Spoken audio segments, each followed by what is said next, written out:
Pois bem, olá pessoal, estou aqui de novo, Samuel Antos Chechnen, mais uma divagação samuelesca, com esse sobrenome danado que você deve ter olhado, meu Deus, esse sobrenome do cara mesmo, acho que ele errou a digitação. Não errei, é o meu sobrenome mesmo, me acompanhando no meu histórico pessoal por décadas. As rugas não escondem, de forma alguma. Enfim, esse foi o motivo da minha primeira terapia. Do meu lado tinha um Oliveira e do outro tinha Silva e eu, Antos Chechnen, sentado no meio, e eu falei, mas por que esses caras estão no A, E, U e eu ZYZ e X e Y, e falei para o meu professor, eu estou inconformado com essa situação, por que essa desigualdade? Enfim, óbvio que não fui fazer terapia por causa disso, é uma brincadeira, mas me causou algumas dores de cabeça, e inclusive eu erro meu sobrenome até hoje, quando estou escrevendo.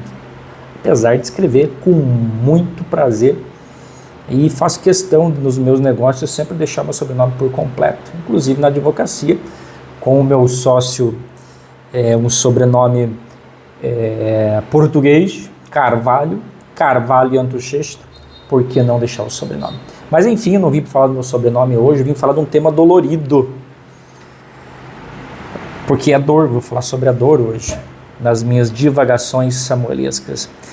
Uma banda muito influente dos anos 90, com o seu vocalista nos deixou por HIV, Renato Russo, parafraseava Camões dizendo: o amor é fogo que arde sem se ver, é ferida que dói e não se sente.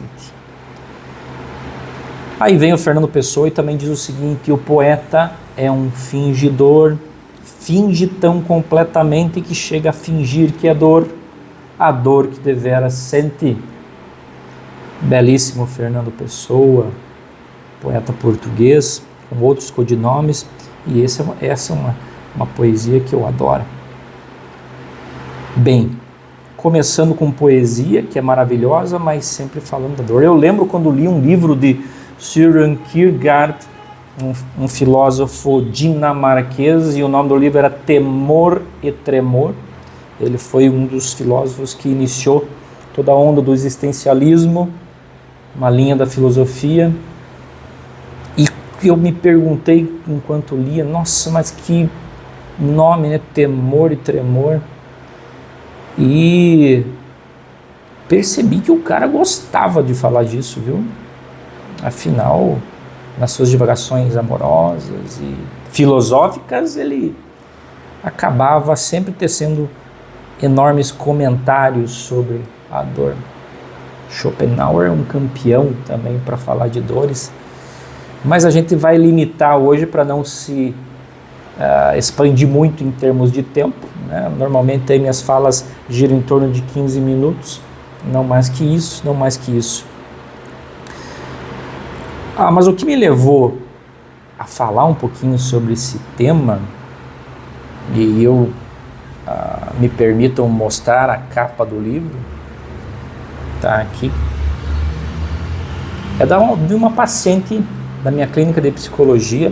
Eu falo dela porque ela me permitiu, não tão eticamente, eu estou liberado por ela para falar sobre o assunto. O nome do livro é A Colheita Raízes de Dor, Flores de Esperança. Flores de Esperança. Eu tive o prazer de fazer o prefácio, né? A autora, com muito carinho, me fez uma dedicatória, mas a Lídia do Prado é um exemplo de superação de dor. Ela, ontem, né, porque, aliás, eu estava falando, porque eu tive esse insight. Ela teve um processo que ela tem, um processo trabalhista contra uma empresa fumageira, né, que chegou já ao TST, pelo motivo da polineuropatia desmielinizante inflamatória crônica. Os nossos neurônios, principalmente os axônios, eles são revestidos com uma capinha de gordura chamada mielina. Pense num fio de cobre, e o fio, ele tem aquela capinha de borracha, de plástico. Imagine você tirar aquela capa, a quantidade de choque que as pessoas levariam. Nosso cérebro não é muito diferente, nós temos o neurônio, tem essa capinha, que é uma gordurinha, para facilitar com que as informações viajem pelo nosso cérebro e nosso corpo de uma forma rápida. E no caso da Lídia, devido ao fosfato, que é uma substância muito encontrada nos produtos químicos venenos utilizados na fumicultura, acabou padecendo dessa doença, que de certa forma é irreversível, em cadeira de roda hoje, com todas as suas dores, e há mais ou menos 2 anos atrás ela me procurou porque ela teve 2 tentativas de atentar contra a própria vida por falta de sentido ou falta de ver significado nas suas dores. Por óbvio, hoje ela está bem melhor, né? Graças ao seu esforço, mas nessa obra ela traz uma biografia relatando a jornada dela através de várias coisas. Então ela me inspirou a eu falar desse tema, começando por esse trabalho. No prefácio, eu comparo ela a Atlas. Atlas era um titã da mitologia grega e ele foi condenado por Zeus a carregar o mundo nas costas, né? Um fardo gigante, devido a algumas circunstâncias.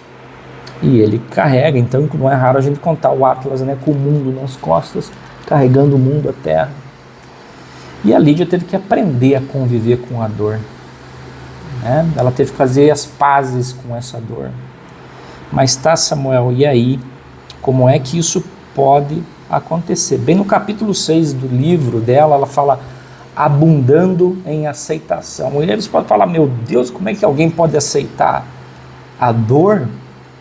Ué, se ela está fisiologicamente posta, né, com grandes chances de permanecer ali por um bom tempo, há algo mais a ser feito, né?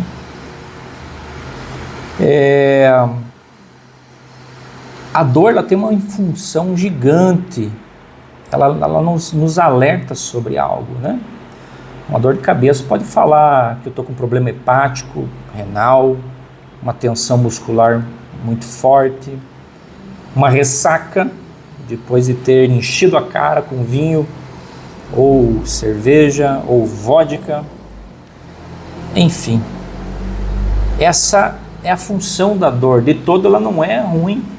Aí você pode falar, mas você está falando da dor fisiológica, né, Samuel? E também da psíquica, das nossas angústias, das nossas tristezas, das depressões. Ela tem uma função crucial. Em termos de organismo, são mensagens neuroquímicas, né? E também psicologicamente, porque a gente precisa de um substrato material aqui na nossa cabeça para poder trabalhar com ela. E como a Lídia, você pode se perguntar assim, mas teve outras pessoas que já conseguiram isso? Sim, e eu cito, por exemplo, São Lourenço, padroeiro dos cozinheiros e padroeiro dos humoristas. A data é de 225 depois de Cristo. E São Lourenço se tornou o padroeiro dos humoristas porque conta a história que ele foi condenado à morte ao fogo e colocaram ele numa grade, e enquanto o fogo lambia sobre o seu corpo, tirando todas as camadas epidérmicas possíveis, ele, do seu âmago, sem gritar, sem murmurar, disse para os guardas: olha, está na hora de vocês me virarem, porque esse lado já está bem assadinho. Né? Eu não estava lá para presenciar isso, mas a tradição da Igreja Católica dos Santos conta, né, sobre isso. Então, num momento terrível, Lourenço fez uma brincadeira, ressignificou a sua dor como um mártir, assim como existem índios sufis que ressignificam a sua dor.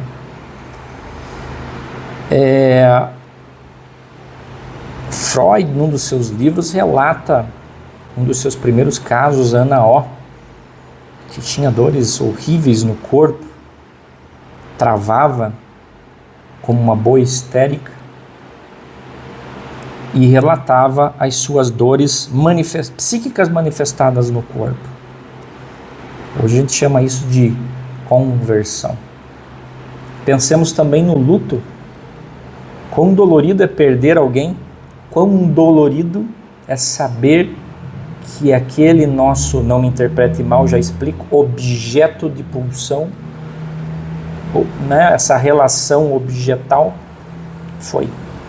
não está mais. É como se a parte de nós fosse junto.